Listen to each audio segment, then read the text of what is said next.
Queridas amigas y amigos de Canal Capital, un día más con todos ustedes para hablar del estado de la paz y los derechos humanos en Colombia. Hoy, desde Casa Grau, nos acompaña María Claudia Rojas. Ella es presidenta del Consejo de Estado.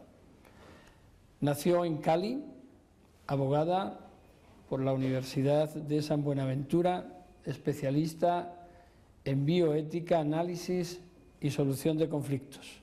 También en Derecho Tributario Internacional, catedrática de Derecho Constitucional, autora de varios libros, 22 años de experiencia en la rama judicial, 9 de ellas como magistrada auxiliar en la Corte Constitucional. Muchas gracias por estar con nosotros. No, muchas gracias. ¿Cómo se siente ser la tercera mujer que ocupa el puesto de presidenta del Consejo de Estado? Yo sé que en alguna ocasión ha dicho que no se siente la discriminación de hombre-mujer en el Consejo de Estado y que ha habido un número de mujeres importante. Pero, no obstante eso, yo hago la pregunta, ¿realmente hay igualdad de oportunidades entre hombre y mujer dentro de lo que es el estamento judicial? Bueno, primeramente, ¿cómo me siento? Me siento muy comprometida, no solamente con mis compañeros, sino con mi género.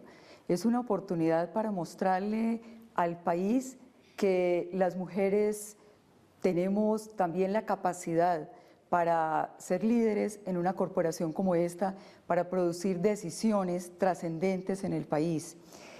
La verdad no he sentido la discriminación. Yo creo que en el Consejo de Estado, al menos hablo por mi corporación, pensaría que también en el resto de las altas cortes se respeta esta igualdad de oportunidades y uno ve mujeres que van ascendiendo en distintos cargos y muchas magistradas auxiliares, fue mi caso también, llegan a ser magistradas en propiedad. En el Consejo de Estado en este momento tenemos 8 o 9 mujeres de 31, es casi que una tercera parte. Es una tercera parte. Sí, es casi que una tercera parte.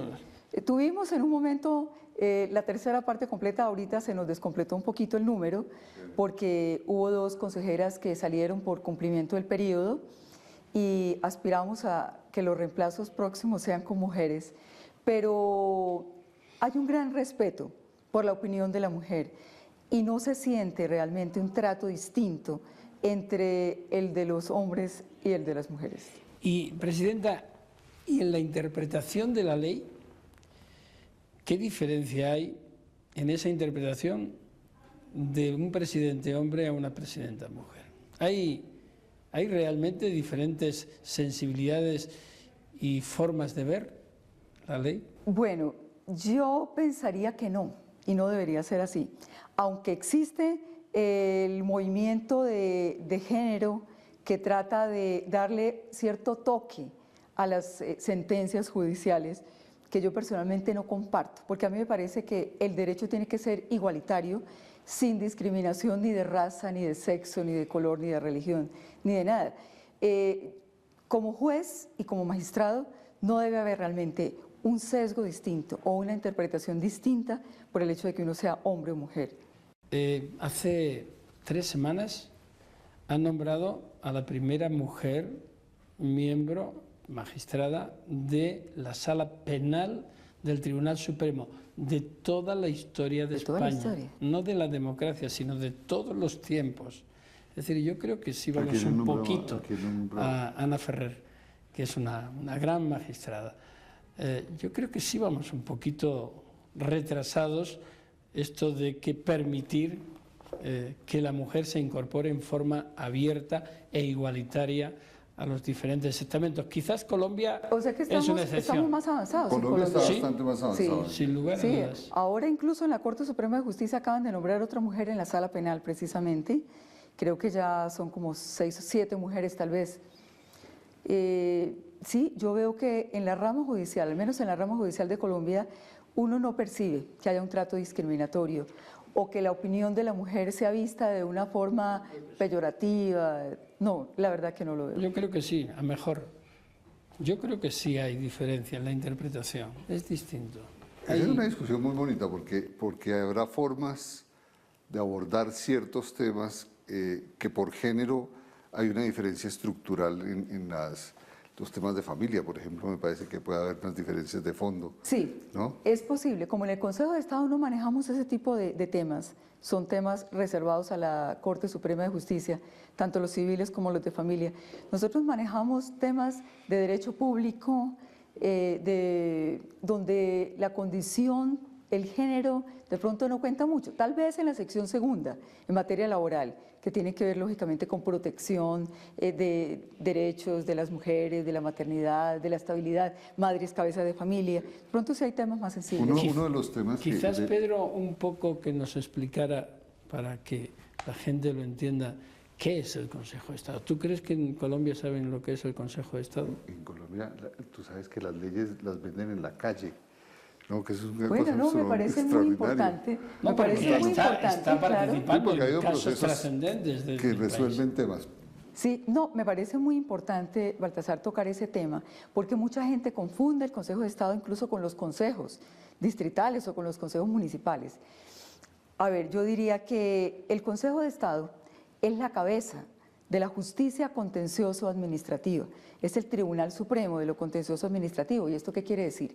La justicia contencioso-administrativa es la que dirime todos los conflictos de los particulares con el Estado, en distintos aspectos, en el aspecto tributario, en el aspecto laboral, en el aspecto de responsabilidad contractual y extracontractual, en el aspecto electoral.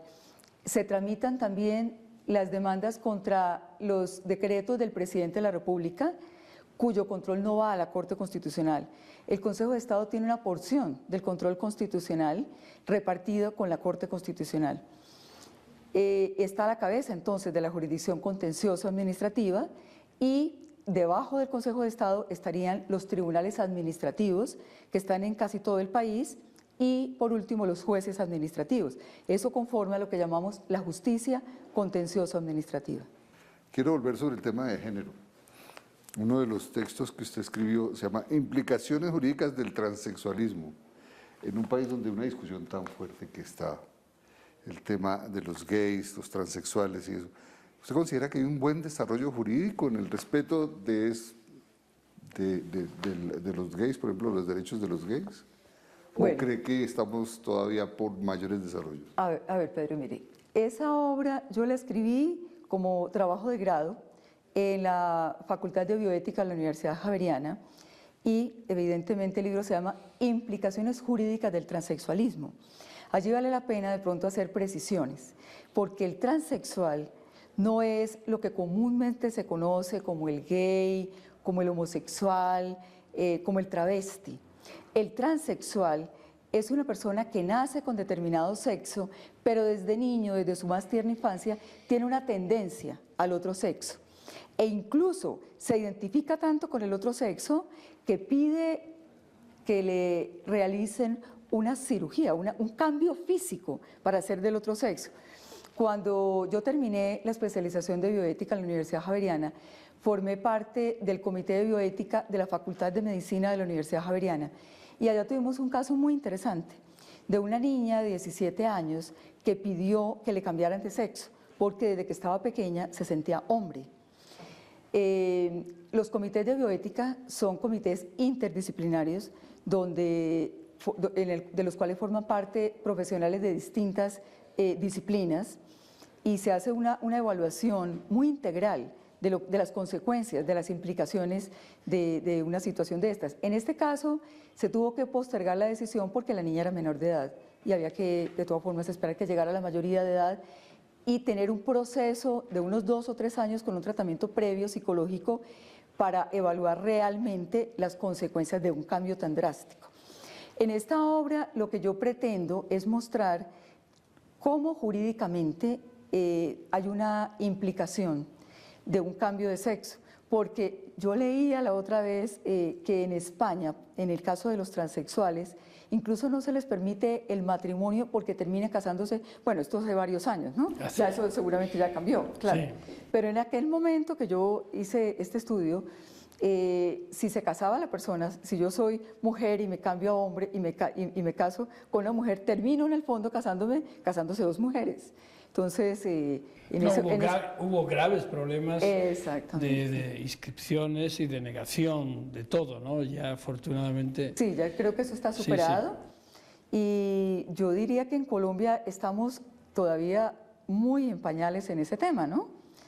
Pero sí es importante distinguir el transexualismo de las otras modalidades. El tema de los gays, ¿usted cree que en un país que ha buscado desarrollar los derechos al máximo, donde todo un título de la Constitución está dedicado a los derechos, los gays tienen derechos lo suficientes, son reconocidos? Mire, yo no me referiría a si tienen derechos o no. Si usted está hablando, por ejemplo, del matrimonio, yo lo que pienso es que hay que reformar la Constitución. El artículo 42 de la Constitución nuestra es muy claro y habla de la familia constituida por un hombre y una mujer. Y aunque uno quiera darle un alcance distinto al término hombre-mujer, pues tiene el sentido natural. Hombre-mujer, uno no puede decir que quiera decir otra cosa distinta. Entonces, independientemente de si yo pienso que deban o no deban reconocérsele el derecho a casarse, creo que tenemos que empezar por una reforma constitucional. ¿Hasta qué punto se puede limitar el derecho a formar una pareja, una convivencia, incluso una familia, por el hecho de que en ese contexto hombre-mujer se interpreta literalmente en forma biológica, cuando es evidente que se está tratando de roles de pareja que pueden ser diferentes? Es decir, no dice la Constitución hombre-mujer que sea fisiológicamente, físicamente hombre-mujer, ¿no? Bueno, es muy interesante. Estamos hablando de un tema Es muy interesante jurídico. el tema que usted toca, porque una cosa es la unión de hecho, que definitivamente nadie puede impedirla. Es decir, si dos hombres o dos mujeres quieren convivir, pues mal podría la ley intervenir allí. Otra cosa es el matrimonio solemne, que es al que se refiere, digamos, la normatividad. Tanto el Código Civil se refiere al matrimonio, y el matrimonio entendido como una institución solemne, a ese aspecto es al que yo me refiero, que si se quiere ya legalizar bajo una unión solemne de matrimonio con todas las de la ley, como decimos, habría que hacer una reforma. No la unión, porque definitivamente eso no lo puede impedir nadie, ¿no? ¿Usted cree que hay tolerancia con el tema de los por ejemplo, frente al tema del matrimonio gay? Pues mire, Pedro, yo la verdad, por lo que me he dado cuenta, pienso que todavía Colombia es muy conservadora. Y yo creo que si hiciéramos un plebiscito, el resultado sería sorprendente. Aunque, por supuesto, ha habido mucha apertura. Uno lo que escucha es que hay cierta prevención, tanto al matrimonio formal como a la adopción de menores por parte de parejas gay. Sí. ¿Colombia es machista? Yo creo que todavía nos queda mucho de machismo. A ver, Sí. yo quiero oír eso más claro. No, pero eso Yo creo es que que me sí. llama la atención. Sí. Por ejemplo, lo que analizábamos antes, que la presencia de la mujer en élites políticas, en el máximo nivel o en el máximo nivel judicial, luego se compadece poco con ese sentimiento que yo percibo claramente machista en general, ¿no? Es decir, ¿cómo se conciliar concilia? esto? ¿Cómo se concilia? A ver, yo creo que definitivamente en ciertos sectores, por decir las altas cortes, ya se ha superado mucho el machismo. Precisamente la formación jurídica, el estudio, hace que haya mucha más tolerancia y más respeto y más reconocimiento al derecho de las mujeres. Pero indudablemente en ciertos niveles todavía, digamos, que han tenido menos opciones de educación, de cultura, hay mucho machismo. Y uno lo ve en la violencia familiar, eso se refleja en otros campos, ¿no? No solamente en la falta de acceso, de respeto a las mujeres para que puedan llegar, para que puedan ascender a ciertos niveles. Que se les pueda remunerar. Exactamente, la remuneración. En la casa, todavía vemos muchos casos de violencia intrafamiliar hacia la mujer. No, el tema de la violencia a la mujer en el conflicto armado, ese es un tema de un drama absolutamente... Ese es un tema dramático, el trato de la mujer guerrillera. digamos, en lo que uno se da cuenta, la falta de respeto por su dignidad de mujer. A estas niñas las hacen abortar, en fin, uno se da cuenta que en ese ambiente es muy difícil la situación de la mujer. Los procesos de selección y de todo este proceso judicial de entrada a las cortes tiene un componente de política muy alto, ¿no? Bueno, yo allí, discúlpeme, le haría una pequeña corrección. Me preguntaban cuál sería uno de los aspectos que yo consideraba para la reforma de la justicia. Y yo digo la elección de algunos magistrados, no todos. Entonces, ahí quiero hacer una precisión. Los cargos de magistrado, por ejemplo, del Consejo Superior de la Judicatura, Sala Disciplinaria, o de la Corte Constitucional, que son elegidos por el Congreso, indudablemente pueden verse permeados por la política. No digo que necesariamente lo sean, pero sí el hecho de que la persona tenga que ir a hacer lo que llamamos el lobby ante los congresistas puede hacerle perder independencia. No necesariamente sucede, pero puede suceder. En cambio, en el caso, por ejemplo, de los magistrados de la Corte Suprema o del Consejo de Estado, eso no se da. Y yo diría que en el Consejo de Estado no es un elemento que realmente cuente. Nosotros somos elegidos por listas que hace la Sala Administrativa del Consejo Superior de la Judicatura y que yo también he propuesto que debe cambiarse ese sistema. Porque uno ha visto 100 y 200 votaciones para la elección de un magistrado. Sí, pero eso tiene que ver más con otro aspecto, y es con el hecho de que se va a elegir un compañero por 8 años, que no se puede cambiar, con el cual se va a compartir salas, las salas de sección, las salas plenas, y entra ahí un elemento que trasciende la parte jurídica, y es el elemento humano. Entonces, cuando es como cuando usted se va a casar. Ya realmente, y se va a casar por... ¿Qué respuesta más política, ¿no? Sí, pero depende, ¿no? Porque si te intentas casar con alguien de tu sexo, no te deja. Pero no. Bueno, sí, pero ¿cuál es cuando uno se va a casar, tiene que pensarlo mucho más. ¿Cuál es el día a día de un magistrado, de una magistrada, y en este caso presidenta del Consejo de Estado? Bueno, el día a día comienza muy temprano, termina muy tarde y prácticamente es de 7 días a la semana. Porque el hecho de asumir la presidencia no lo libera uno de todas las cargas de magistrado. Uno sigue con todo su despacho, con todas sus obligaciones de los procesos que tiene a cargo y además con la parte de la representación de su corporación y los compromisos que de por sí tiene la presidencia. Entonces, son días muy largos. Yo, la verdad, que creo que son días de más de 12 horas. Y los fines de semana tampoco son la excepción. Uno tiene que trabajar definitivamente o el sábado o el domingo o los 2 días para poder estar al día con sus procesos. ¿Y cómo es posible que con ese ritmo de trabajo, que supongo que también es el que llevan la mayoría de los magistrados, sean en el Consejo de Estado o en otros órganos judiciales, la gente normal y corriente confía tampoco en la justicia? No, es que no cree nada. No sé lo que hacemos, pero no creen absolutamente nada en el sistema judicial. Y no estoy hablando solo de Colombia. En España, por ejemplo, la justicia ahora mismo está en el último lugar de percepción, de confianza de los ciudadanos. Es una cosa tremenda. Y bueno, los políticos siempre en el penúltimo o en el último están a la limón y nos encontramos con una institución que es la justicia y además que en sus puestos de más relevancia la eligen los políticos, o sea, con lo cual se juntan los dos ámbitos.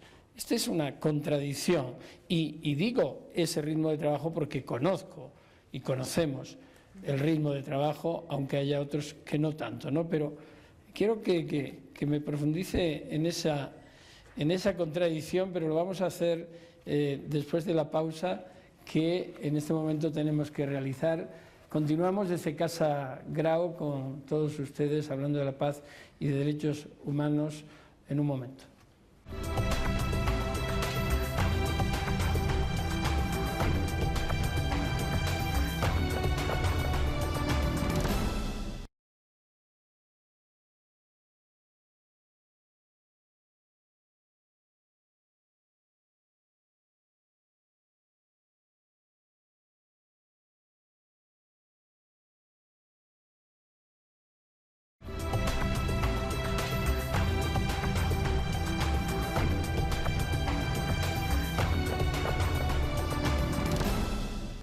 Continuamos desde Casa Grau nuestra conversación con la presidenta del Consejo de Estado, María Claudia Rojas, y nos quedábamos en un momento para hablar de la justicia y de la poca credibilidad o confianza que generan los ciudadanos a pesar de esos horarios maratonianos que las Cortes, sobre todo cuando hay resoluciones importantes, estamos acostumbrados a ver porque lo van diciendo los medios de comunicación. Están reunidos, siguen reunidos, como decía Pedro, 100, 200 votaciones. Están pasando sándwich, ahora hoy la votación tal, y sándwich y votación. ¿Cómo conjugamos esto?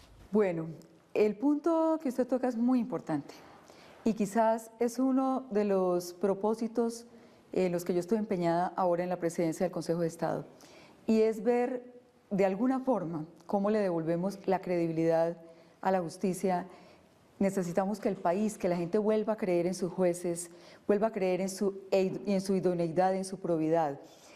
Hace unos días estaba en Cali y precisamente recordábamos cuando un profesor nuestro fue elegido magistrado de la Corte Suprema de Justicia. Era el mayor honor. Llegar a una alta corte siempre fue el sueño de todos los abogados. Y cuando uno llega aquí y ve que el país en general no cree en la justicia, no confía, pues eso es doloroso. Estamos empeñados en ver cómo sacamos adelante la justicia. ¿Qué ha pasado? ¿Qué pasó en todos estos años? Yo decía en esa charla en Cali, yo creo que lastimosamente todo este problema de narcotráfico, de dineros fáciles, en fin, permeó todas las instituciones en Colombia, y de alguna forma ha habido casos aislados que se han generalizado. Y aunque los jueces y los magistrados trabajamos mucho, yo diría que el 99% de los jueces son honrados, son trabajadores, están entregados a administrar justicia en una forma responsable, comprometidos, pero con uno o dos casos lastimosamente perdemos la credibilidad. Estamos empeñados ahora en ver cómo rescatamos esa credibilidad, en mostrarle al país lo que estamos produciendo mensualmente. ¿Pero dónde está el fallo? Siguiendo a un profesor de Harvard que se llama Michael Sandel, que tiene un libro de la justicia muy interesante, y escuchándolo, que el país tiene que retomar el debate ético. Hay que volver a hablar de valores, hay que volver a hablar de principios, para que la gente vuelva a creer nuevamente en que los jueces somos personas creíbles, personas con principios, personas correctas y que administramos justicia dentro de esos parámetros. Sí. Hay que mostrar resultados. Justamente estamos en el Consejo de Estado, vamos a salir a partir del próximo mes de abril con unas conferencias, en principio una vez al mes, a todo el país, vía streaming, a las universidades, a los jueces, a los tribunales, cada vez sobre un tema distinto, para que el país conozca qué está haciendo la corporación, en el caso del Consejo de Estado. Vamos a sacar mensualmente también los boletines con todo lo que se produce en el mes anterior. Vamos a ver de alguna forma cómo logramos ganarnos un poquito. De alguna forma recuperar la ética, ¿no? Pero hay un tema ahí que es importante en esto de la recuperación de la ética. Se ha intentado de todas las maneras hacer una reforma a la justicia. El último fracaso creo que fue un referente muy duro respecto a la ética de esto, donde se discutía la permanencia o no, la ampliación de los periodos. Yo escuchaba hace unos días a un candidato presidencial que decía que esos temas no eran de discusión, que lo que había que resolver para restablecer la confianza en el ciudadano era desatascar la justicia, descongestionarla, que esto de las discusiones sobre la ética eran cosas que no llevan a ninguna parte. Yo pienso que, lógico, hay que descongestionar porque la justicia tiene que ser pronta y oportuna, y cuando la gente ve que definitivamente un proceso se le demora 10, 15 años, pierde la confianza en la justicia. Y ahí hay otro punto muy importante, y es el de la administración de la justicia. Yo pienso que hay que hacer unos cambios fuertes en la estructura de la sala administrativa del Consejo Superior, para que también sea más eficiente y ayude a que la administración de justicia de parte de todo el resto de la rama sea también más eficiente. Ahora que usted toca el punto de la anterior reforma de la justicia y de los periodos y de las edades de retiro, yo creo que sí vale la pena hacer una claridad al país, en el sentido de que nosotros, y me refiero a los magistrados del Consejo de Estado, jamás, nosotros presentamos un proyecto de acto legislativo, porque somos la única alta corte. Sí me acuerdo que usted hicieron una presentación en una parte. Sí, porque nosotros somos la única alta corte que tiene la facultad constitucional de presentar proyectos de acto legislativo. Y nuestro proyecto en ningún momento tocó para nada el tema ni del periodo ni de la edad de retiro forzoso y no estamos interesados en ese tema. ¿En la base de su proyecto, del proyecto del Consejo de Estado, en qué estaba? Bueno, en ese momento tocaba también con lo de la administración de la rama, con el Consejo Superior de la Judicatura, programa de descongestión. Estamos ahorita retomando ese y mirando el que fracasó y tratando de ver realmente cuáles son los puntos neurálgicos que debe tener una reforma de la justicia. Estamos en el Consejo de Estado, digamos, reiniciando ese trámite. Pero el tema de periodos y años de los magistrados, eso definitivamente, eso no cuenta para nada. Necesitamos hacer una reforma que vaya a la columna vertebral de la Administración de Justicia para garantizarle al ciudadano credibilidad, oportunidad y una administración de justicia eficiente, que realmente tenga unos resultados. Presidenta, sí. No renuncio a retomar. Usted ha citado a Michael J. Sandel, de Minnesota y profesor de Harvard. Sí, profesor de Harvard. Y él habla de la democratización de la justicia y de la transparencia, ¿no? ¿No cree que, no solo en Colombia, sino en la mayor parte de los países, voy a hablar de los democráticos, la justicia es demasiado oscura, demasiado poco transparente, demasiado poco democrática, donde el control del pueblo, donde el conocimiento del pueblo, se hace la justicia para que el pueblo la desconozca? Bueno, yo no es un diría poco que la teoría yo no de diría, Sandel, sí, yo no diría que poco transparente. Si por poco democrática entendemos que el pueblo no tenga un control, tenemos que admitir que sí es poco democrática. Por lo menos un conocimiento. Es que la propia configuración de la justicia hace huir a la gente. La gente cuando va ante la justicia va con miedo. Sí. Sí, eso es va cierto. con miedo. Entonces algo funciona mal, porque si los jueces somos el último baluarte de los ciudadanos que le tenemos que proteger los derechos y van con miedo, ¿qué es lo que está ocurriendo? Yo creo que algo está justicia? fallando allí, definitivamente. Algo está fallando. Yo no diría que hay falta de transparencia. En Colombia pues existe la carrera judicial hasta cierto nivel, hasta los magistrados de tribunales, donde tienen la posibilidad de aspirar todas las personas que quieran, mediante unos concursos que son después evaluados por la Sala Administrativa del Consejo Superior de la Judicatura. En las altas cortes sí, el sistema es distinto, quizás podríamos decir que es menos democrático. ¿Y puede ser que eso contamine a todos los demás? Es decir, que la escenificación no es normalmente, creo yo, la del juez del Meta o de Cali o el fiscal que está trabajando todos los días, sino la elección de los magistrados de la Corte Suprema, del Consejo de Estado, el procurador, no sé, es decir, los altos cargos de la justicia. No es un punto de llegada en una carrera, sino se volvió una disputa burocrática. Es decir, yo sobre el tema de reforma de la justicia, una de las propuestas que hago es que para llegar a las altas cortes se elimine el sistema que existe actualmente de las listas que hace el Consejo Superior y sea un sistema abierto, más democrático, en el sentido de que la corporación donde está la vacante haga una invitación pública, nacional, y todas las personas que se crean con las condiciones y cumplen los requisitos, por supuesto, puedan aspirar, y se presenten y se vaya decantando al interior de la corporación. Nosotros lo hacemos en el Consejo de Estado cuando tenemos que elegir candidatos a terna de Corte Constitucional, por ejemplo, o para procurador. Hacemos convocatoria pública, abierta, y me parece que tiene que ser así, para que no se convierta en algo elitista. Pero lo que pasa es que eso está muy bien y estoy totalmente de acuerdo, pero nos falta la parte de arriba, la elección.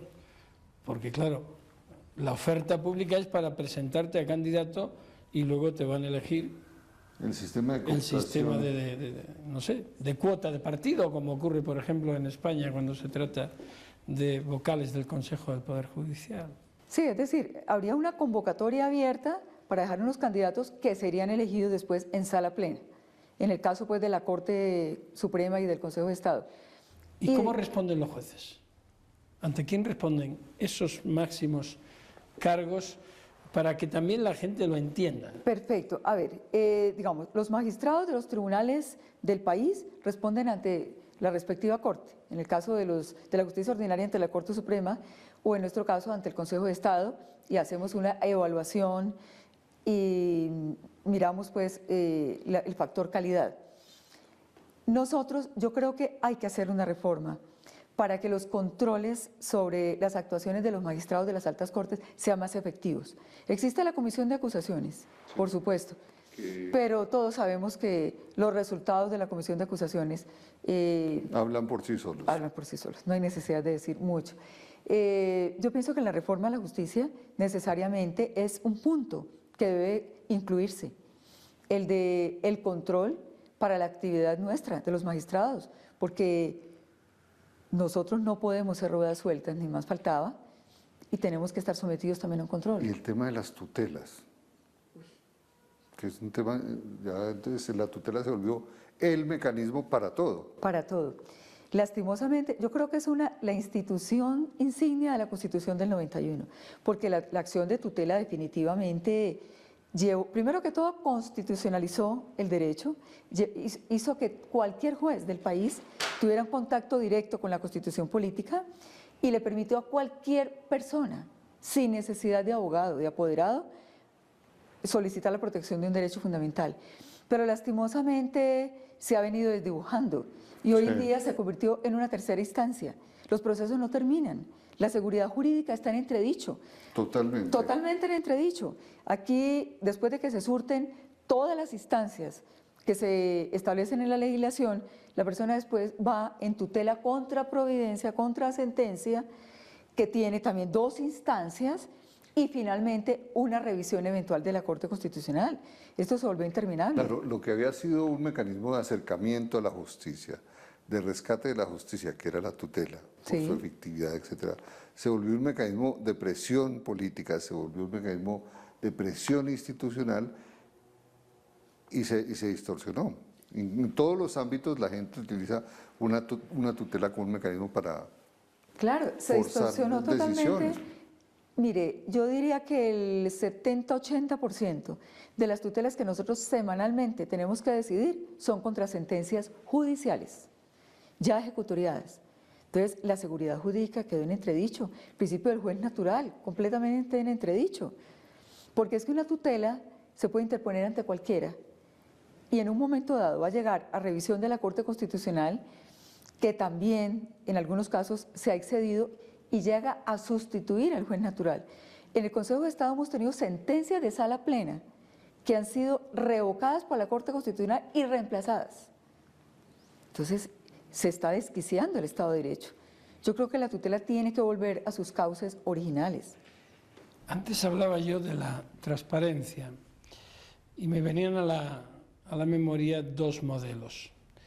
El modelo español, en el que las deliberaciones de la Corte Suprema, por ejemplo, son secretas. Incluso desvelarlas puede ser delito. Y la Corte Suprema de México, en la que se retransmiten por televisión en directo las deliberaciones de la Corte Suprema, que lleva más tranquilidad a los ciudadanos, que conozcan cómo son los debates dentro de la justicia o que se sacralice la misma y que no se sepa lo que se hace ni cómo se hace hasta que salga el fallo. Bueno, yo creo que ahí hay muchos puntos, muchos factores involucrados, porque claro, es mucho más transparente para los ciudadanos que puedan tener acceso directo a los debates. Viendo el debate. Que estén viendo el debate como se hace en el Congreso, por ejemplo, ¿no? Lo que pasa es que en nuestro país hay unas condiciones que de pronto pueden dificultar esto, me refiero un poco a seguridad, hay temas muy candentes, hay temas complicados, pero Pues yo creo que definitivamente la gente tendría más tranquilidad si pudiera tener acceso Pero a esos no tenemos debates. que verle el rostro, porque si por seguridad se trata, tenemos mecanismos. Pero ¿no cree que quizás los ciudadanos tendrían mucha más confianza si oyen los argumentos Perfecto, yo creo y que sí. el debate y cómo al final democráticamente se emite una votación? Y además eso Sí, transparentaría las indudablemente votaciones. sí. Claro. Muchas veces frente a votaciones que tienen un origen claramente político, pues ante la presión de que está en visibilidad, de que está transparentada su Y la decisión. propia comunicación luego a través de los medios de prensa, que a veces suele ser también deformada por claros Usted lo ha hecho muy intereses, bien en ¿no? eso, le ha ido bien en esas, hace unas muy buenas explicaciones de las sentencias. Bueno, de la- trato de, Pero sí de hay hacer lo una mejor razón posible. fuerte, que Pero no eso sería conocemos los importante. alcances. No, sabe que además me parece muy importante que en un momento dado todo el país tuviera la oportunidad de saber lo que se hace allá y la profundidad de los debates. Para decisiones como la que acabamos de tomar, por decir el caso Petro, prácticamente fueron 6 días completos de debates jurídicos. Sí, en pero los sabe que distintos aspectos. al final, no sé si salió así, pero al final lo que suele salir en casos como este, es decir, los magistrados de tal tendencia se alinearon con, o aquellos otros hicieron lo que ya estaba previsto. Eso es demoledor, cuando cierto. lo que se transmite es que ya estaba previsto, es decir, que había un prejuicio, que todos sabíamos cuál iba a ser el fallo, es tremendo y quizás Y no fue pueda así. no ser así. Y no es así, porque precisamente el debate jurídico incluso puede hacer que uno cambie de opinión. Uno puede llegar a, es más, uno de pronto llega ya con una posición sobre un proyecto que previamente le han entregado. Pero es tan enriquecedor el debate y a veces se dan posiciones tan interesantes en uno o en otro sentido que uno replantea su posición. Sí, porque es también, todos creemos que las sentencias son concienzudamente escritas y razonadas muchas veces por los magistrados. Sí. Y realmente no es así, porque quien las elabora son los abogados, los asistentes o los asesores que están, y en muchos sistemas, no digo aquí, firman. Bueno, yo creo que Eso es grave definitivamente uno no presenta a sala plena un proyecto que no haya pasado por las manos de uno. Es posible que, claro, haya un primer borrador, claro, porque uno no puede estar en todo al mismo tiempo, pero cuando uno lo lleva a sala plena es porque ya uno lo ha trabajado mucho, ¿no? Una cosa que quería preguntar a raíz de la pregunta de Baltasar, Sí. y un poco Baltasar, a mí me sorprende todas las sentencias aquí, una sentencia que tenga menos de 300 páginas, es una cosa, son voluminosos tratados, 300 y tantas páginas. En España supongo que No, no yo es así. luego, cuando pasemos la pausa, o ahora cuento una anécdota que a mí me ocurrió y que me hizo cambiar. Estamos en Casa Grau, ya regresamos en Hablemos de Paz y Derechos Humanos, hoy con María Claudia Rojas, presidenta del Consejo de Estado.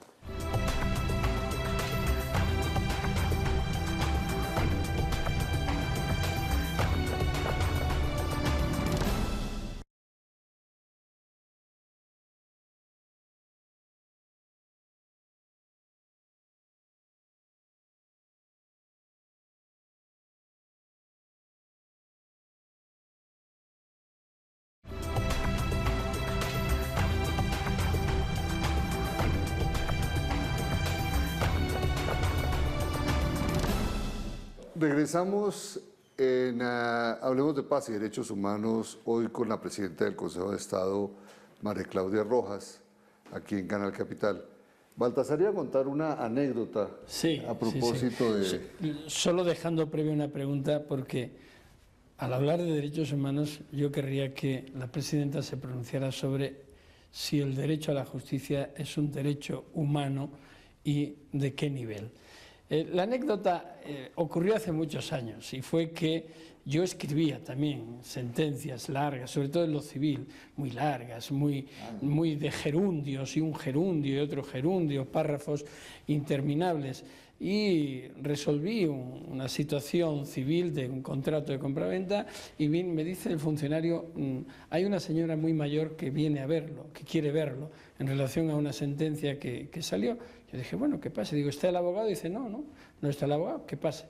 Entonces le dice, ¿qué? Y se me echa a llorar. Se me echa a llorar y a llorar, pero ¿qué le pasa, señora? No, porque claro, porque yo tenía razón, porque yo tenía la razón. Y yo le digo, sí, claro, si yo le he dado la razón.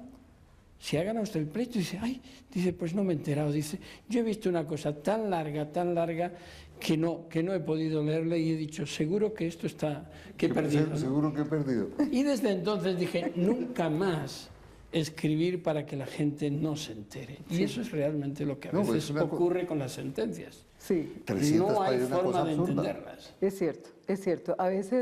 A veces divagamos demasiado, le damos demasiadas vueltas. Yo creo y que le muchos pasa escriben cosas. hacia sí mismos. Sí, y yo creo que a veces se nos olvida realmente cuál es el objeto de la sentencia y creemos que estamos escribiendo un libro. Usted como presidente O del quizás Consejo de para Estado, ¿por qué no publicar en dicta, no puede dar sentencias más allá de 20 páginas? Me parece muy buena su insinuación, voy a ver si lo puedo hacer allá.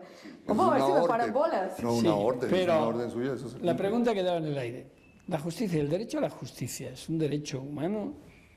¿De qué nivel, de qué rango? Y si es un derecho humano, ¿cuántas infracciones estamos cometiendo a los derechos humanos? Bueno, indudablemente es un derecho fundamental. El acceso a la justicia, el que uno pueda pedir que le den lo que le corresponde, Yo iba más que le allá. reconozcan lo que... Claro que es un derecho humano, claro Yo que iba sí. más allá. No solo el derecho al acceso, sino ágil, eficaz, próxima. Pronta, cumplida, etcétera. Sí, por supuesto. Claro que sí, indudablemente que sí. Hay, en alguna ocasión ha dicho que el Consejo de Estado debe tener un papel, un rol en el posconflicto colombiano, como otras instituciones. A mí me gustaría que compartiera con nosotros y con la audiencia qué piensa desde su posición como presidente y con la reserva que tiene que tener precisamente por esa posición del actual proceso de negociación para la paz, eso es lo que esperamos, y de qué papel tendría que jugar el Consejo de Estado y también en general qué papel les queda a las víctimas, a la sociedad civil. Bueno, como usted lo ha dicho, es un tema sobre el cual no me puedo pronunciar muy ampliamente porque seguramente el Consejo de Estado va a tener que estudiar después muchas de las decisiones que se adopten. Pero sí he dicho que el Consejo de Estado no puede ser ajeno a la situación del posconflicto en el sentido de que como tiene la facultad de preparar proyectos de acto legislativo y de ley, debe coadyuvar a que se implementen los acuerdos que eventualmente lleguen a realizarse. Y en ese sentido debe tener un papel protagónico fundamental. Por supuesto que también desde el punto de vista de guarda de la institucionalidad, el Consejo de Estado también va a tener un papel trascendente en la situación del manejo de todos estos acuerdos y del posconflicto en particular. La sección tercera, a quien le corresponde todo lo relativo a responsabilidad contractual y extracontractual, tendrá mucho que ver también con la parte de las víctimas y del resarcimiento, el reconocimiento de los derechos de las víctimas, que va a ser también fundamental en esta situación. No me perdonaría si no hiciera una pregunta, pero en fin, contra el defecto de preguntar está la virtud de no contestar. Pero hablando de justicia, ¿cree que se ha hecho justicia con el alcalde Petro? Pues ¿Qué mire, pregunta tan buena? ¿qué pregunta tan complicada? No, pues mire, si el Consejo de Estado falló con la mayoría que falló, esa posición mayoritaria considera que se hizo justicia. Es que mire, en el caso del alcalde Petro, la tutela no era el mecanismo del que disponía él tiene mecanismos, otros mecanismos igualmente eficaces, previstos en el nuevo Código Contencioso. Y le quiero contar, se acaba de producir una decisión en un caso similar del alcalde de Medellín, que también fue destituido e inhabilitado por el señor Procurador General de la Nación, y la sección segunda acaba de echar abajo esa sanción. Lo que el Consejo de Estado le ha dicho al alcalde Petro es, No es la tutela, el mecanismo, lo que estamos hablando hace un rato. ¿Y esa vía la tiene abierta? La Claro, tiene la abierta tiene todavía. abierta. Sí, la tiene abierta todavía. Eso es lo que el Consejo de Estado le ha dicho. El Consejo de Estado no ha entrado a analizar la legalidad del acto del procurador. Simplemente le ha dicho, no es la tutela el mecanismo. Usted tiene un mecanismo ordinario al cual puede Y acudir. el conflicto que se genera que se ha generado con unas medidas cautelares de la Comisión Interamericana y una decisión presidencial de no acatamiento, ¿dónde nos ubica, dónde nos sitúa esto? Bueno, ese es uno de los puntos sobre los cuales yo me reservo la respuesta, porque usted me ha dicho Sí, precisamente claro que sí. tengo el derecho a no contestar. no. Y ya que he dicho el caso del alcalde de Medellín, ¿qué sucede entonces? Ahora se ha fallado por el Consejo de Estado. Sí, se ha una fallado y se ha revocatoria. declarado fallado. nulidad, ¿Qué ¿verdad? ocurre? Sí, se ha fallado de fondo, ahí se ha fallado de fondo porque no Porque fue mediante tutela. Él recurrió a un A la mecanismo vía, Sí, pero quiero decir, nulidad. Él si fue a la la vía que el decisión Consejo de fuera, Estado le ha dicho a Petro que tiene que utilizar. pero si la decisión fuera que el alcalde de Medellín, no sé, tuviera que ser repuesto, ¿sería repuesto? Debería ser repuesto si hubiera sido esto, ¿no? Si hubiera sido el caso. Pero el Consejo de Estado, en ese caso del alcalde de Medellín, falló de fondo. Falló dentro de la acción de nulidad y restablecimiento, que es la que el Consejo de Estado le dijo a Petro que debió haber seguido. Que fue la que el alcalde de Medellín tomó Exactamente. correctamente. Sí. Cuando hablamos de, ya para ir terminando esta conversación, porque los horarios mandan, cuando hablamos de verdad, justicia, reparación y garantías de no repetición en Colombia, y lo miramos con la perspectiva de situaciones y leyes como la Ley de Justicia y Paz, como el marco jurídico para la paz, la situación y el sistema colombiano garantizan realmente ese derecho fundamental de las víctimas y en qué medida lo hacen o no lo hacen.